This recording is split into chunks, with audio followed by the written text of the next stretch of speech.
Hello everyone, welcome to our channel.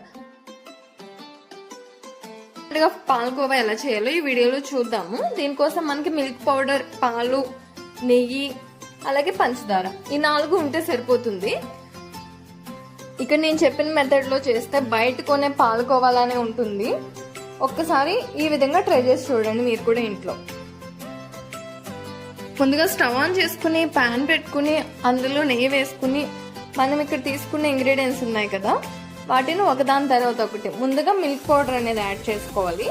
ఇది add చేసుకున్న తర్వాత అందులో మనం తీసుకున్న పాలు ఉంటాయి కదా, పాలు కాచి చల్లార్చినవి యాడ్ చేసుకోవాలి ఇందులో. తర్వాత పంచదార, ఈ అన్ని ఇంగ్రీడియంట్స్ బాగా కలిసేటట్టుగా మంచిగా కలపెట్టుకోవాలి. లంప్స్ ఏమీ ఉండకూడదు. ఇక్కడ చూపిస్తున్నట్టుగా బాగా కలపెట్టుకుంటూ ఉండాలి ఈ ఇంగ్రీడియంట్స్ అన్నీను. ఈ మిశ్రమం అనేది కలపడం అనేది ఆపకూడదు.